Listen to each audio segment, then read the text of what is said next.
Бүлийн нулимс хазар илбгүй хатантны сэтгэл дулаацах шиг. Өөрт нь үнэгчлэх хөвөн амгалан агаад бат норсжээ. Хатантны царайд саяхан болж өнгөрсөн өнөх дүүл сүүдэртэн зурайна. Тийм эргэн бодох үед харцаа болгон санаа алдлаа. Одод хүртэл гэрлийн усан түнэр харанхуй шөнөөр орчлон мэдлээд нэгэн өдрийгч үдэж төвдөөгүй өрнө өмөлцөн уйлагнах ах үед дайсан ирлээ гэсэн сүрт жанжны дуу анх сонсдож давхар цохилт мэт мэдээ сонроо хөрсөн билээ. Боол төргүүд бослогдогдэн их хүрээг бүсэлжээ. Нялх биеийн сулдан дороотовч хатан үндийж эзэн ноёноо нүдэрээ эрен хайлаа. Тэгтэлж нокуу зовгийн ноён эсхий өөр салхи татуулан сүхэн орч ирэв. Цус нь хатаагүй илдээ түшин зогссон ноёнтон өгүүлрэн. Эзэн хаан амиа игүтгэжээ. Хатан бидцэн тэргүүлэгч овог дутаахгүй яваас угсаатан минь мөхөх аюулд өртгөн. Төргөл сэрэг бүсэлтийг сэтлэн дутаая гэв. Арагт хийсэн хүүнээ аван амьсгалж явах зайгүй их тулалдаанаар тийхүү гарсан хэдий ч эр нөхрөө алдан өдөд сумны зэвэнд өртөв. Хол зам барах тутам тийм хүч барагдаж байгаа нь энэ. Хуяан овгийн залуухан авхай хөөрхий их хүү хоёрыг арга тасарсан айтай харж суун. Тэрээр өгүүлэх нь өвгдийн захиас асаар бол ихэд ойртон ирсэн байх очиртай. Өдөлж ийн амраад маргааш бүрэнхий болох үст хүрнэ гэж санана. Оддын баримжаагаар явж буй тул алцахгүй хэмээлээ. Хатан чимээгүйхэн үдээж хайр дүрээ авхайн гарт өгөөд ихцлэн харж баатар хөөний минь үр удам нутагтаа игэн очих учиртай.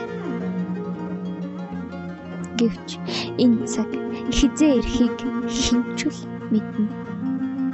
Тиймд үеийн үед өрийн үрд харь дайсанд талгалагдсан төрсөн газар усаа эргэн тэмцдэг юм шүү.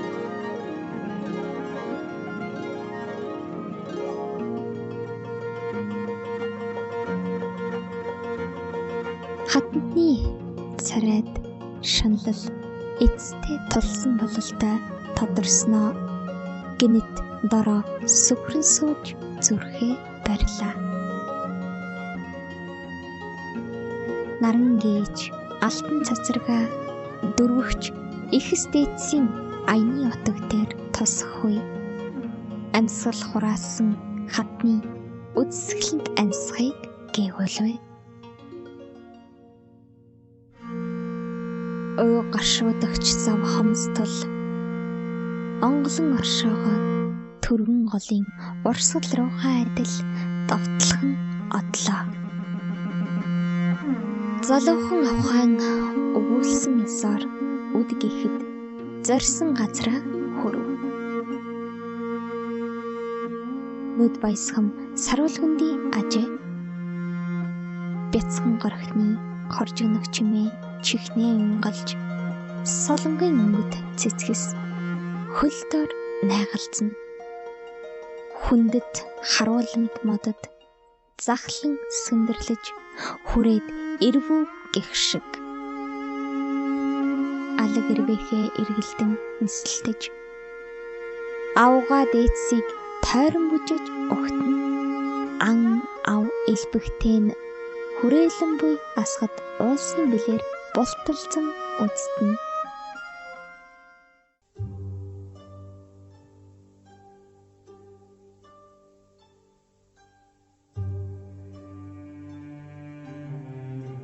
400 хавар өнгөрчээ. Хурцнуудад бүрэгдийн хараана. Үдсгэлийн хүндийд багшралтсан үе төмөө хүн амтан тусган сонив. Хөл нүцгэн залуухан бүсгүй гэрэлгийх төрхөө тодрууланхан уртсныхаа үдэнд гарч ирлээ. Хараачлан зогсох түнд танил хөлийн чимээ дуулахад эргэн харваас чинүү ноёнтон хөрслөг царайгаа төвлөн бүсгийн үд инхрийлэн ширтэж зогсно. Тэрээр бодлогоширсан айтай. Өнөөдрийн зөвлөгөөнөр хэлэлцэх асуудлыг чим юу гэж бодно гэв.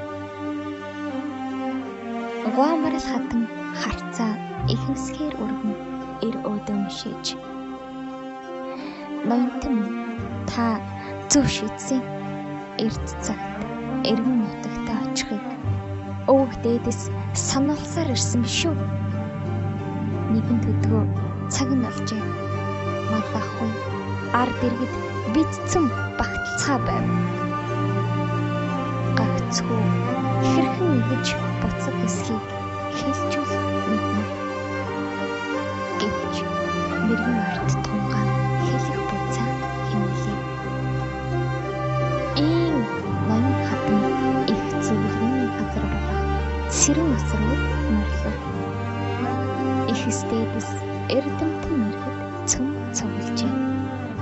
Хүрээлсэн их усыг хэрхэн давж гарах талаар хэлэлцэж суугаан энэлээ. Нэгэн цагт өвөг дээдэс орж ирсэн зам нь бүдгэрч байгаль ихийн хатуу ясан гар хараггүй хаажээ. Тийм хэлэлцэн төдөж үд болов. Гэтэл нэгэн дархан өвгөн босож хүндэтгэлтэй өчхөн. Ихэс дээдэс болгоовол өтөл надад нэгэн санаа буй. Би дархан ухааны үтгэлээс ийм сэтгэв. Хөөрөг үлээж энэ харагдаж буй уулыг сэтгэлж чадвас бидэнд сайн нэг гарах зам нээгдэнэ. Харин үүнийг үйлдэхийн учир ихэд хичээн зүтгэх нь зүй гэлээ. Хэн бүхний сэтгэлд бүтшгүй мэт санагдавч өөр арга олдсонгүй. Тэр өдрөөс хойш өвгөн дархан ажилдаа орж газар дэлхий чичрэн дуу хадах аваа. Намрын сэрүүн өвлийн хахир салхиар сэлэгдэж Гуамарал хатан хөл хүнд болжээ. Гэлээж зорьсон хэргийг гүйцэлдүүлэх цаг нэгэнт ирэв. Марал хатан зүргмэлэн хүлээж тиссэндээ ядармаглан байх ах үед гэнэт их тесрэлтийн чимээ газар дэлхийг дөргиох нь хямгаадч сүрдэн. Шөнийн тэнгэрт гэрэл болсон өдөр мэт санагдах аж. Өвгний дөө баясгалан таяа хадаж зам нэгдлээ гэвэ. Нэг сар өдөхөд цөм явах бэлтгэл бүрдэв. Гаргасан замаар юм болгон явахгүй нүднээ нөлмс цэглэгнэж баяр бүнгийн аль нь эсхийг таажуул чадна. Явсаар л